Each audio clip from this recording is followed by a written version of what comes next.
राजधानी जयपुर को हिला देने वाली खबर जो कि पिछले दिनों आई थी कि एक मां की हत्या उसकी बेटी ने कर दी। यानी कि जो मां थी मृतका, जो कि नीरज शर्मा थी, उसकी बेटी आयुषी ने उसकी हत्या कर दी थी अपने ताऊ और उसके साथ साथ में जो है कुछ भाइयों के साथ मिलकर, जो कि चचेरे भाई थे, उनके साथ मिलकर अपनी मां की हत्या कर दी गई। और ये जो हत्या की गई उसे जो है पूरी तरीके से एक हादसे का रूप देने के लिए स्कॉर्पियो से अपनी मां की डेड बॉडी को जो है पूरी तरीके से कुचला था। लेकिन उसके बाद में जो आयुषी है उसके मामा ने जो है संगीन आरोप लगाए हैं। उनका ये कहना है कि आयुषी ने अपने भाई यानी कि चचेरे भाई के साथ मिलकर जो है इनके जो है पिता की भी हत्या की थी। ये जो है गंभीर आरोप उनकी तरफ से लगाए गए हैं और इस आरोप के बाद में पुलिस अब दूसरे एंगल से भी जांच कर रही है, क्योंकि मां की हत्या आयुषी ने की थी सरकारी नौकरी के लिए और उसके साथ साथ प्रॉपर्टी के लिए। तो ये भी माना जा सकता है कि आयुषी ने अपने पिता की हत्या की हो। लेकिन ये आरोप जो है संगीन आरोप जो इसके मामा ने लगाए, उसके बाद पुलिस अब हरकत में आई है। पुलिस की जो जांच है अब इस एंगल से भी की जा रही है। उसके साथ साथ में जो इसका भाई था बलराम, जो अभी जो है ये जो आरोप लगाए हैं जो आयुषी के मामा ने कि उसका भाई के साथ मिलकर उन्होंने अपने पिता की हत्या की थी, लेकिन अब जो इसका भाई है बलराम वो पूरी तरीके से फरार बताया जा रहा है। इसकी भी तलाश पुलिस कर गई है। लेकिन ये कहानी निकल कर आई थी जिस तरीके से पूरे राजधानी जयपुर को हिला दिया था कि एक मां की हत्या उसी की बेटी ने की, और उसके बाद में जब ये सामने आया है कि ये जो आयुषी है, जो आरोपिया है आयुषी, इसने अपनी मां के साथ साथ में अपने पिता की भी हत्या की, तो सभी लोग जो है चौंक चुके हैं। जांच एजेंसियां चौंक चुकी हैं और जो पुलिस अधिकारी हैं वो भी अब इस एंगल से जांच कर रहे हैं और उसके भाई की तलाश की जा रही।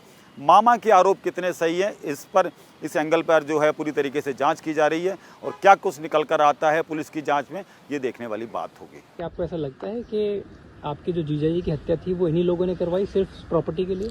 सबसे पहले मैं ये कहना चाहूँगा कि मैंने जो एफआईआर कटाई थी बहुत ही साधारण तरीके से कटाई थी, जिसमें मैंने किसी व्यक्ति विशेष का नाम उल्लेख नहीं किया। मैंने सिर्फ इतना लिखा था कि इस तरह से जो घटना हुई है उसमें मुझे हत्या की आशंका है। इस एफआईआर से 7 अपराधी पकड़ में आए, जो कि खुद ही एक परिवार के सदस्य हैं, जिसमें खास ताऊ है, उनके बेटे हैं, उनके साले का लड़का है, इसके अलावा उनके बुआ जी के लड़के हैं। इस तरीके से निकटतम रिश्तेदार के ही बच्चे पाए गए। तो सबसे बड़ी बात ये आती है कि जब मोहन को 5 तारीख के आसपास गिरफ्तार हिरासत में पुलिस ने ले लिया, तो उसके बावजूद भी आज तक बलराम नाम का अभियुक्त पकड़ में नहीं आया। क्या ऐसा संभावना हो सकती है कि अगर पुलिस चाहे तो आज लमसम 11 तारीख हो गई तो आज तक बलराम फरार है, तो कैसे अपन ये पूर्ण रूप से विश्वास कर लें कि कहीं ना कहीं पुलिस की जो भूमिका है वो संदिग्ध के दायरे में है? क्योंकि अगर पुलिस चाहे तो उसको सेकंड डे और थर्ड डिग्री यूज करके, मोहन के ऊपर 3rd डिग्री यूज करके वो आसानी से बलराम को पकड़ सकती थी। लेकिन कहीं ना कहीं पीसी नहीं मांगना, जेसी भिजवाना, ये कुछ ऐसे जो पुलिस के जो इन्वेस्टिगेशन के जो पार्ट हैं, इनसे कहीं ना कहीं पुलिस की भूमिका कमजोर नजर आ रही है। कैसे घर में आया बलराम, क्यों रहता था घर में, क्या पढ़ाई कर रहा था? देखिए, बलराम पढ़ाई में बहुत ही कमज़ोर था और बेरोजगार था।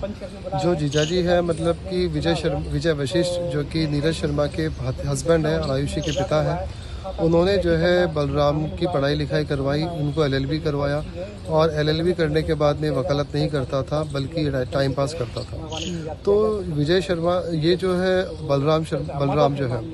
बलराम का मेन मकसद जो था किसी भी तरीके से विजय वशिष्ठ की संपत्ति को हथियाना था, और यहाँ पर उसने मोहरा बनाया आयुषी का। आयुषी बचपन से बहुत ही मिलनसार थी, हमेशा रिस्पेक्ट करती थी, हमेशा बड़ों का सम्मान करती थी, कहना मानती थी, और बहुत ही आज्ञाकारी बच्ची थी, सबकी लाडली थी, बहुत ही बढ़िया उसका स्वभाव था।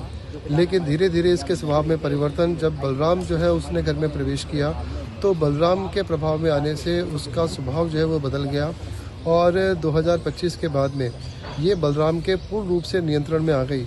न जाने ऐसा क्या हुआ कि बलराम ने क्या जादू कर दिया कि आयुषी जो है पूरी तरीके से जैसा बलराम चाहता था बिल्कुल वैसा ही कार्य करती थी, और ऐसा जो है माना गया।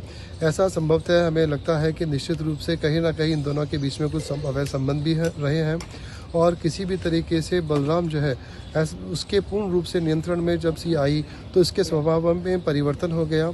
बात बात पे गुस्सा करना, बात बात में डांटना, बात बात में अकड़पन करना, और ये अपनी माँ के साथ में पिछले 1 साल से नहीं रह रही थी, बल्कि पिछले 1 वर्ष से ये बलराम के साथ ही जो है वो रहती थी। लिव इन में रहते थे? जी हाँ, ये बलराम के साथ लिविंग रिलेशनशिप में रहती थी। वहाँ मोहन भी रहता था? जी हाँ, वहाँ पर मोहन भी रहता था।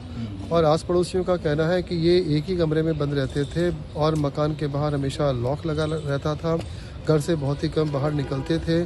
और जो आयुषी है वो भी BA LLB की स्टूडेंट थी, लेकिन बलराम के सोबत में आने से एक होशियार बच्ची जिसका पढ़ाई में बहुत अच्छा रिकॉर्ड था, बहुत अच्छा उसका हमेशा रिजल्ट रहा है, उसका पढ़ाई में भी मतलब ध्यान जो है वो हट चुका था और बलराम के पूर्ण रूप से नियंत्रण में वो आ चुकी थी। तो बलराम ने संपत्ति हथियाने के लिए जो है निश्चित रूप से आयुषी को अपना मोहरा बनाया था।